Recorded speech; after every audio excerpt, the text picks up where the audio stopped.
Orang-orang yang hidupnya langsung dijamin oleh Allah Subhanahu wa taala akan mendapati semua puncak-puncak kemudahan, ketentraman dan kebahagiaan dalam setiap tatanan hidupnya, apapun profesi yang ia alami. Tapi ini menunjukkan bukan berarti ia tidak punya persoalan, bukan. Bahkan setiap masalah yang dihadapi pun akan diringankan oleh Allah. Sama, punya masalah juga seperti kita. Ada yang sakit, Nabi sakit. Ada yang diuji dengan tantangan di kehidupan sosial. Ada yang dicela, Nabi dicela. Bahkan ada yang diusik secara kasar, ada. Ada yang bisnisnya terganggu, ada di kalangan sahabat. Ada persaingan normal, ada. Tapi setiap masalah yang dihadapi diringankan oleh Allah Subhanahu wa taala. Maka siapakah golongan-golongan ini? Kuncinya dibuka oleh Allah dalam kalimat siratal ladzina an'amta 'alaihim. Kemudian tafsirnya langsung diterangkan Al-Qur'an bil Qur'an, ayat Qur'an diterangkan lagi dengan ayat Qur'an yang lain. Di Qur'an surah keempat An-Nisa ayat ke-69. Saya bacakan dulu di sini keterangan Ibnu Katsir rahimahullah, bagaimana beliau menyebutkan apa yang tadi kami sampaikan dalam kitabnya Tafsir Al-Qur'anil Azim atau dikenal dengan Tafsir Ibnu Katsir. Bismillahirrahmanirrahim. Walladzina an'ama Allahu 'alaihim humul madhkuruna fi suratin Nisa. Haitsu qala ta'ala wa may yuti'illaha war rasula ulaika ma'al ladzina an'ama Allahu 'alaihim minan nabiyyina satu was-siddiqina dua wasyuhada tiga was-salihin empat wa hasuna ulaika rafiqa. Dan jika Anda menginginkan teman, contoh terbaik yang paling dekat yang ingin Anda ikuti, maka merekalah empat golongan ini yang terbaik dijadikan sebagai suri teladan dalam kehidupan kita. Wa hasuna ulaika rafiqa. Jadi kalau cari teman, cari tuntunan, cari panduan, maka carilah panduan dari empat golongan ini, karena merekalah teman-teman dan panduan terbaik yang bisa dijadikan model dalam kehidupan. Lalu Allah jadikan miniatur aktivitas mereka seperti yang tadi saya sebutkan. Ada yang pengusaha, pedagang, pengajar, ada yang di militer, di pemerintahan, ada yang berdakwah. Hampir semua aktivitas kita kekinian miniaturnya sudah ada. Dan empat golongan ini contoh terbaik dalam kemudian mengamalkannya. Ada yang di rumah tangga, ada semuanya. Ya, maka siapakah empat golongan ini yang dimaksudkan? Yang satu sudah kita bahas, yaitu kalangan para nabi. Karena itu keluarkanlah semua tuntunan, khususnya Nabi Muhammad SAW, yang mencakup semua tuntunan-tuntunan nabi-nabi sebelumnya.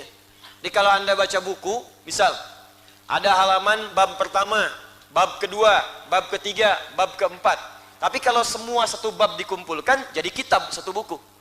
Nah, kalau nabi-nabi sebelum Nabi Muhammad itu pelajarannya cuma bab 1, bab 2, bab 3, bab 4. Semua bab itu dikumpulkan jadi satu dan diberikan petunjuknya di masa Nabi Muhammad SAW abadi sampai sekarang. Jadi semua petunjuk Nabi Muhammad mencakup semua ajaran nabi-nabi sebelumnya. Karena itulah kepada Nabi Muhammad disampaikan kisah Nabi Ayub, disampaikan kisah Nabi Yusuf, disampaikan kisah Nabi Sulaiman, dan semua yang dialami nabi-nabi ini kemudian dipraktekkan petunjuknya oleh Nabi Muhammad SAW atas perintah Allah Subhanahu wa taala. Karena itu turunlah kemudian Quran surah ke-33 ayat 21. Ya. Kata Allah, laqad kana lakum fi rasulillahi uswatun hasanah. Seperti kita bahas di pertemuan lalu, kalau Anda ingin cari model terbaik dijadikan tuntunan, dalam bahasa Arab disebut uswah. Maka semua kata Allah sudah saya tempelkan, sudah saya lekatkan pada pribadi Muhammad SAW dengan sifat kerasulannya. Sempurna semua. Pada diri Nabi itu sempurna semua. Semua sifat, pekerjaan, tuntunan, nilai ada semua. Tinggal kita mau ambil yang mana contohnya. Anda sebagai anak ada tuntunan dari Nabi bagaimana menjadi anak yang baik pada orang tua. Anda sebagai suami ada tuntunan bagaimana jadi suami yang baik. Ibu sebagai istri tinggal pilih istri si Nabi sebagai tuntunan. Makanya sering saya katakan, kenapa Nabi diizinkan menikah lebih daripada 4 perempuan? Karena seluruh istri Nabi itu menjadi miniatur semua karakter perempuan di muka bumi. Ibu tinggal lihat ibu mirip siapa. Cermin, lihat mirip siapa. Ya, Sayyidah Aisyah kah yang aktif belajar, senang ikut kajian? Aisyah. Ada yang sabar, senang masak, senang bikin makanan. Ya, Sayyidah, siapa namanya? Binti Zam'ah. Ya, ada Saudah binti Zam'ah. Ya, ada yang senang berdandan rapi baik untuk suami, Sayyidah Zainab. Kalau Khadijah agak susah radhiyallahu ta'ala anha. Itu yang paling susah, Ya, karena Sayyidah Khadijah itu terlihat oleh Nabi wajahnya, maka hilang setengah kegelisahan Nabi. Keluar kata-katanya, hilang semua gelisah Nabi, tenang Nabi. Al-Bukhari nomor hadis 4-5 dari Jabir bin Abdullah radhiyallahu ta'ala anhu. Turun Nabi dari Gua Hira siang-siang. Belum pernah bertemu dengan malaikat Jibril dalam wujud rupanya. Tiba-tiba di jalan kemudian ada panggilan, Muhammad, Muhammad. Aku tengok kanan kiri tidak ada orang. Depan belakang kosong. Aku lihat ke atas ada makhluk seakan duduk antara langit dan bumi. Bainas sama'i wal ardi. Manggil Muhammad, Muhammad. Padan rem siang-siang. Di Bekasi. Sedang jalan dipanggil. Tandrem. Tandrem. Tengok kanan kiri nggak ada orang. Depan belakang kosong. Begitu ke atas, jubah putih, rambut agak panjang. Tandrem. Kira-kira, Pak, apa yang dilakukan? Siap. Dan rem, siap. Kata Nabi, faru'ibtu minhu. Bulu kudukku naik. Ada perasaan takut. Jadi takut itu fitrah. Itu biasa. Yang salah itu jika takut berbuat dalam kebaikan. Takut pada maksiat, bagus. Takut pada sesuatu yang normal, biasa. Ada singa mengaum di situ, kan lari, wajar takut. Yang nggak wajar itu, wow, apa? Itu nggak wajar. Ya, ini biasa, itu biasa. Takut pada maksiat itu harus untuk menjauhinya. Tapi kalau takut pada kebaikan untuk mendekat kepada Allah, ada yang tidak wajar di situ. Maka kata Nabi, faru'ibtu minhu, aku gelisah, takut bulu kuduku naik karena belum pernah lihat sebelumnya. Maka mempercepat jalannya ke rumahnya. Begitu dibuka oleh Sayyidah Khadijah pintunya, langsung terlihat wajahnya hilang setengah kegelisahannya. Masya Allah. Kata Nabi, zammiluni, zammiluni, selimuti aku, selimuti aku. Maka digenggam tangannya, dibawa kemudian ke ruangan istirahatnya. Kemudian diselimuti oleh Sayyidah Khadijah, dikatakan, dibisikkan di telinganya, Zaujil Karim, bima ma'na, suamiku sayang, kau ini orang baik. Kau menyambung silaturahim. Kau sering bantu orang. Kau berbuat banyak kebaikan. Tanamkan pada jiwamu yang paling dalam, aku akan bersamamu dalam suka dan duka. Tenang jiwa Nabi, turun malaikat, turunlah kemudian surah ke-74 itu. Ya ayyuhal muddaththir, qum fa'anzir, wa rabbaka fakabbir. Masya Allah. Dari mata jatuh ke hati. Sentuhlah ia tepat di hatinya, maka ia akan jadi milikmu untuk selamanya.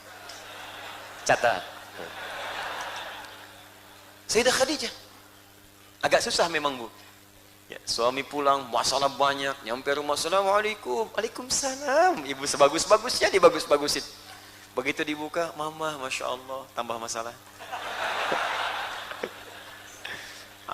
Coba buat, ibu cek, semua akan jadi baik. Rasulullah, apapun yang dicontoh pada Nabi akan baik semua. Makanya sepeninggal Nabi, yang jadi teladan itu orang yang belajar pada Nabi. Nabi meninggal, Abu Bakar teladan. Abu Bakar meninggal, Umar teladan. Umar meninggal, Utsman teladan. Utsman meninggal, Ali teladan. Semuanya teladan. Sampai sekarang. Habis kemudian sahabat, muncul tabi'in. Tabi'in teladan. Muncul imam 4. Ya, sampai sekarang coba kita ingat imam yang 4 itu. Imam Abu Hanifah, Imam Malik, Imam Asy-Syafi'i, Imam Ahmad bin Hanbal. Sampai sekarang. Kitabnya pun masih dikaji. Imam Nawawi yang muridnya Imam Asy-Syafi'i di mazhabnya. Sampai sekarang. Berapa banyak yang ngaji Al-Arba'in, 42 hadis. Berapa yang banyak yang ngaji Riyadhus Shalihin 1896 hadis. Imam Ahmad punya murid lagi sampai ke Ibnu Rajab Al-Hambali, sampai sekarang jadi teladan. Jadi kalau kita ikuti percikannya saja satu bagian. Anda keluarkan tuntunan Nabi tentang menjadi seorang ayah. Pelajari sebulan aja. Maka Anda akan jadi ayah teladan. Ibu keluarkan tuntunan Nabi sebagai seorang ibu, ibu Nabawi, keluarkan. Ibu akan jadi teladan. Anda seorang anak, keluarkan tuntunan dari Nabi sebagai seorang anak, Anda jadi teladan. Demi Allah saya katakan, tidak pernah ada seorang mengikuti Nabi kecuali sukses dalam hidupnya. Imam Al-Bukhari membuat bab khusus, saya berikan langsung rahasianya. Ini rahasia. Jadi kita kitab Al-Bukhari. Cari kitab Sahih Al-Bukhari. Sekarang sudah banyak terjemahannya. Di situ ada 97 pembahasan. Cara cepatnya, jangan dipelajari semua. Apa yang menjadi profesi Anda, keluarkan isinya. Kira-kira 97 itu yang cocok buat Anda yang mana? Di situ ada kitabut tijarah, bab bisnis, keluarkan tuh. Antum baca, nggak paham tanyakan sama ustadznya. Praktekkan bimbingan bisnis dari Nabi. Demi Allah saya katakan, dari zaman dulu sampai sekarang, orang yang berbisnis ala Nabi tidak pernah pulang kembali modal. Selalu kembali untung. Kitabul Imarah bab pemerintahan. Kitabul Marid bab orang sakit. Pelajari, dokter-dokter belajar. Ini ayat-ayat tentang penyakit, hadis-hadisnya apa. Kitabul Ilmi bab tentang belajar. Ini teman-teman yang kampus nih, anak-anak muda ini banyak saya lihat. Demi Allah saya sudah praktekkan Pak, Bu, teman-teman, saya sudah praktekkan. Dan hasilnya dahsyat luar biasa. Dari bimbingan cepat memahami sesuatu, membaca sesuatu cepat menghafalkannya, menjaga supaya tidak lupa, ada semua. Kapan ngatur waktu untuk belajar, kapan murojaah untuk mengulang, kapan mengecek keilmuan kita, bagaimana membedakan ilmu yang benar dengan ilmu yang salah, ada semuanya. Ada. Komplit luar biasa, keluarkan. Makanya yang jadi bimbingan abadi itu sampai sekarang cuman tuntunan Rasulullah Muhammad SAW. Ya. Kita mendapatkan itu, makanya keluarkan ngajinya itu, diperdalam, dibenarkan. Benar-benar ngaji. Jadi kalau kita cuma dengar, datang, dengar, pulang, tanpa pernah dipraktekkan, kita tidak akan bisa mendapatkan keberkahan dari ajaran itu. Dan hasilnya sulit untuk terasa. Tapi kalau Anda keluarkan, bikin kurikulumnya, nggak apa-apa, petakan sendiri sekarang. Ini saya mulai sebulan ini kurikulum pribadi dulu. Membuat diri saya baik, dari ujung kepala sampai ujung kaki. Besok sebagai seorang ayah, besok seorang ibu yang ibu. Besoknya nanti profesi, keluarkan semuanya. Begitu Anda kerjakan, silahkan pastikan. Bedakan rasanya, rasakan bedanya, pasti akan terasa bedanya. Lain. Ustadz, bagaimana caranya saya dengan bertahap ingin mengambil tuntunan Nabi itu? Maka kata Allah, perhatikanlah kemudian orang-orang setelahnya. Di antara orang yang pernah mengambil tuntunan Nabi ini ada 3 orang, 3 golongan yang dimuliakan oleh Allah Subhanahu wa taala. Siapa mereka?